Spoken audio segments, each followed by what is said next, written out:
in fact Danny Bonaduce, life coach, the Rick Jones edition. Call me right now, 1-800-252-1025. Life coach, by the way, it is all brought to you by Rick Jones and Goldberg Jones Divorce for Men. Call Goldberg and Jones, 1-800-DIVORCE. Did I get that out right?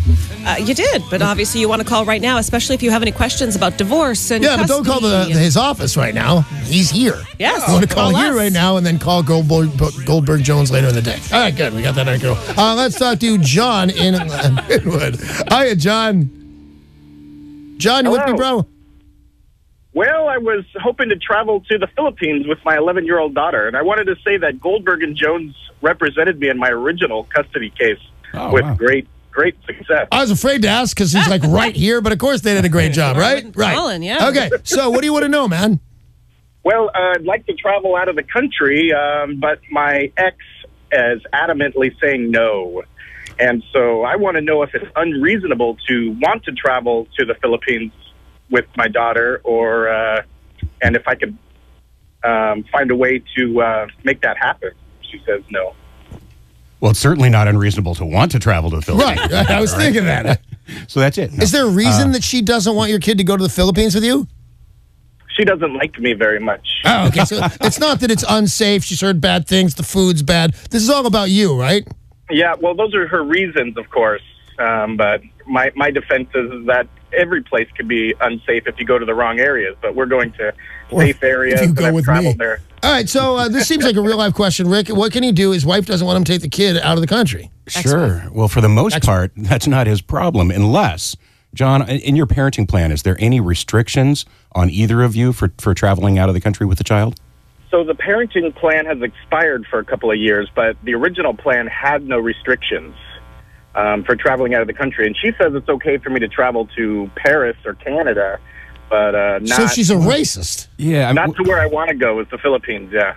Yeah, well, she's not the one to listen to. It's the court and the word of the court, which would be the parenting plan. You're baffling me a little bit by the concept of a parenting plan expiring.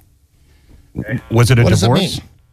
I had the parenting plan. It was set up and it expired in 2013. I don't know if it expired, but it just didn't go past that point. We had everything written out until 2013. After that, then we're kind of on our own. Hey, John, how old is your daughter? 11. Oh, okay. Yeah, because the only time a parenting plan expires is when the child turns 18 and they're no longer a child. And then not even then if they go to college, little bastards. Right.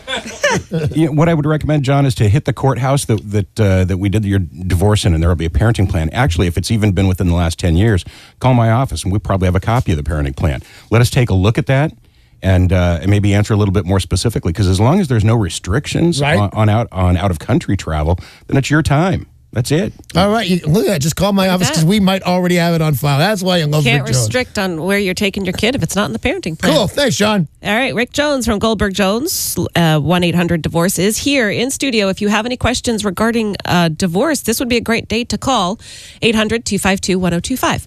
Dave in Eatonville, you're on with Danny Bonaduce and Rick Jones. Hey, Dave. Good morning. Hey, guys.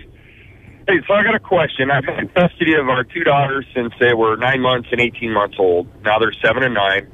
And my ex-wife pops in every couple of years, I'm clean and sober, I got it together, and then fades out 3 weeks later. And I'm wondering, how long without contact of any kind from her, it's been a while now, is she considered an abandoning parent, and my current wife can adopt them? Wow, what a great question. Mm-hmm. Well, the concept of abandonment isn't really kind of apropos these days. You already have a parenting plan, right? Correct. She hasn't followed it at all. That's okay. What you might want to consider doing at this point is to do what's called a modification of the parenting plan, where you're able to account to the court of how uninvolved she's been, the fact that she's completely absent on this. She gets served those papers. She either chooses to try and defend that or not. If you're successful in modifying, you can put clauses in place, especially with the issue of her sobriety, put clauses in place that require some sort of a treatment program and completion, perhaps supervised visitation. All of these things are hurdles that it sounds like she's never going to be able to jump over. So that's going to have the same effect, partially, that you're looking for of kind of stopping her from coming in every couple of years into the children's life. The other issue of adoption, maybe the leverage you have there is if there's a child support order. I assume she's behind on it, correct?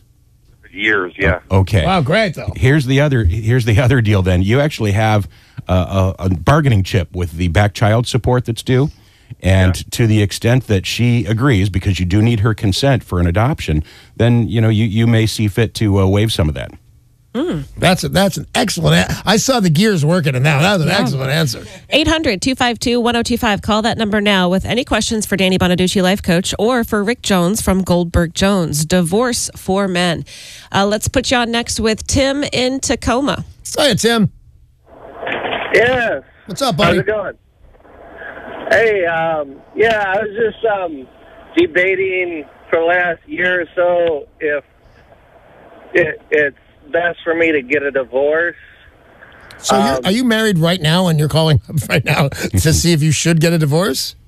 Yes, Danny. All right, man. So here's my vote, because I love you, man. If you need to call up a morning radio show to find out if you need a divorce, the answer is yes. You need a divorce. Any more questions? That's what I was probably figuring. But I have a kid who's 14. I was wondering if I should wait for a few years till my kid's out of high school, or go ahead and do it now. Well, I'll jump in on this one. It really is a personal choice and a question and a topic you probably want to talk to your friends and family about. Obviously, not your wife. Right. But the reason why I say that is there's some pros and cons to anything. If you and I sat down for a bit, maybe we'd explore it. But the reality is, if your concern is that she would end up having custody of the child and be very difficult to deal with, then it might be a rough 4 years until your child's 18 and you can establish a separate relationship. The flip side of this is I should say, which is life is short. Right. And waiting 4 years in a marriage that's extremely uncomfortable and unsatisfying probably isn't something that sounds too satisfactory to most listeners out there. I thought that when he was saying it, when Tim was saying it, that every time I've ever gotten a divorce, by the time the divorces come around, I hate them, to be honest with you. I hate them. And if I thought, hey, I'll get a little extra money or I'll get this to stay in close confinement with any of those women, that would drive me crazy. So I'm going to be with Rick on this, that life is short. And if it's uncomfortable, it's going to stay uncomfortable and it's going to get worse, you should file for divorce. And stay together for the kids. That never works. No. That never works. No. Dr. Phil, and I don't usually quote Dr. Phil during Life Coach, but Dr. Phil once said to me, staying in a bad marriage, I forget exactly the quote, but staying in a bad marriage for the kids never works. Whatever it was that made you need a divorce got worse over time. If you've got a question said it. about divorce, parenting plan, child support, custody, anything of that nature, today would be the day to call the Life Coach, because Rick Jones from Goldberg Jones is here. You know that Life Coach is brought to you by Goldberg Jones, Divorce for Men. And today he is here answering your questions for free. 800-252-1025. Call if you've got those sorts of questions. Jay calling from historic Kent. You are on with Danny Bonaduce and Rick Jones. Good morning, Jay. How are you? Hey, guys. Hey, I'm doing pretty good. And, Rick, thanks for joining Danny on these segments. They're really helpful. I enjoy it a lot. I love hearing that. But, yeah, you're right, because, you hear some of the stuff, and like you said, you did my divorce. We met a happy customer of Rick's. But I get this on the street. That Life Coach segment is really helpful to me. Yeah. So what up, buddy?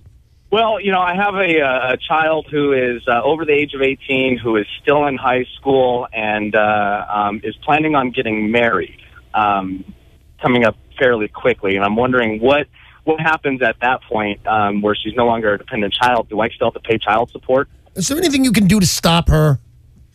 She's 18, she's still in high school, and she wants to get married. That's all going to end badly. You know that's going to end badly. Unfortunately, I don't really have any contact or relationship with her. My daughter's 19 and half her head is shaved and has tattoos on both her feet. Now, sometimes there's a limited amount your dad can do. So what happens with the child support? That's your question, Jay? Yes. Yeah, that's actually a great question, Jay. Thinking through it, I've actually had to deal with this once before. Ultimately, if the child is still, 18 or still in high school, the child support still exists, which is what Jay's talking about. Now, the concern, one of two things is going to happen. Either the money goes to, if she's still living at home, the money, yes, would still go to the mother as long as she's still under the guise of child support, and the mother still is required to spend it. Now, the reality is that's probably not going to be the case. I assume she's going to be living with the husband somewhere else. And if that's the case, then any child support that's due, you can go to the court to seek what's called a minor modification of this. and explain to the court what's going on and basically say if there's going to be any child support, then that child support should be going directly to the daughter because she's now an adult. Cutting out the middleman. Right. Yeah. Wow. That's it, Jay. I appreciate the phone call on that, but I just think that's all bad. I'm still paying child support for a person in high school with a gun to get married. That's what a pickle that man is in. But I hope Rick Jones helped him. He usually does. Mike in Seattle, you're on with Danny Bonaduce and Rick Jones from Goldberg Jones. Hi. Hey. Hi.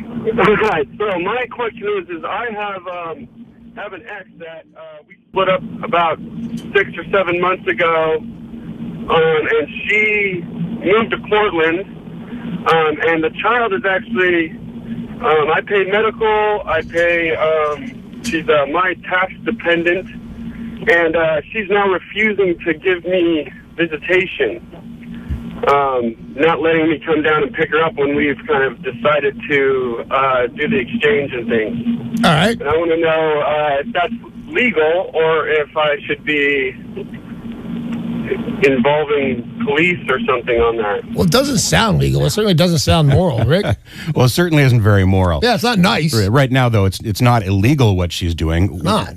Speaking of getting legal, though, that's where you need to go. You need to jump into the concept of allowing the court to assist. And the big key is for what you need right now is what's called a parenting plan. Right. And a parenting plan is the same thing that all divorced parents have. The fact that this child wasn't born during a marriage means you're starting without one. So ultimately, get into court, get an attorney, get a parenting plan, and then that becomes enforceable. So whether it's police involvement after that or if it's court involvement after that, but normally when somebody has a parenting plan staring them in the face, they clean up their act a little bit. So that's your next step. All right. Good a lot luck of people with that. think that they don't have any rights if they weren't married and don't have custody. And what Rick Jones is telling people is that you do. You just need to get a parenting You know what I think plan. a lot of people do? They don't do certain things because they think they're going to save money. If I don't call a lawyer right now, I'm somehow going to save money. I promise you from the bottom of my soul, that is not, you're going to lose money by not calling a lawyer. Ray and Edmonds, you are up next on Danny Bonaduce Life Coach with special guest Rick Jones from 1-800-DIVORCE. Yes, how you doing? Well, good. I just got a modification that I went to court for. My daughter turned 18, going to WSU. I was ordered by the judge to directly pay WSU part of her tuition. Mm-hmm. Now, I just recently got served with some papers saying that now they want me to send the money to the Washington Child Support Agency, which I don't understand when the judge ordered me to make the payment directly to the school. What do I do? Before Rick answers, and he will, let me just say, congratulations. You know, you take all these phone calls, and you got a kid locked in at college. Congratulations. All right, Rick. Sure. Well, obviously, there's some confusion in the process, and it doesn't sound like it's your confusion. It sounds like you're properly confused. But ultimately, if you've got a court order that says one thing, and you've got the administrative agency saying another, the real key is you just want to make sure that you can explain it in your words. For example, if the state's the one trying to seek you to pay them, show them the copy of this support order that the judge signed and said, you tell me. And worst case scenario is you get back in front of the same judge and say, Judge, here's the problem. You told me to do this. I've got somebody else telling me to do that. And you're the one that wants to stay out of trouble on this. Right. But it's a high-class problem, is it not? Absolutely. One's to a college, one's for the state, but it's all to the judge. This is a good problem to have because I'm hooked into this kid that's going to college and things. This is a high-class problem. Mike and Freeland, you are the next caller on Danny Bonaduce Life Coach with Rick Jones from Goldberg Jones. Yes, I'm paying tuition for my daughter in college. If she is emancipated, would she then be considered an indigent and then have a break in tuition fees and so forth, or am I still on the hook for her tuition? The fact that you know all these terms leads me to believe that you've been doing some thinking on this. Rick? Yeah, you're still on the hook for tuition. Yeah. In your support order, there's what's called a post-secondary education clause, and that obviously was either done by agreement or through trial, more likely through agreement. And so that obligation really does continue. The only way that obligation ends is if your child is no longer, currently enrolled and on a progressive way to her degree. All right. Cool. Good luck. We'll hang in. That's all the time we have right now. That's all of the time we have for Danny. Oh, my God, we're late. That's all the time we have for Danny Bonaduce, Life Coach, starring Rick Jones right now. And by the way, Danny Bonaduce, Life Coach, brought to you every weekday morning by Goldberg Jones, Divorce for Men. Call 1-800-DIVORCE.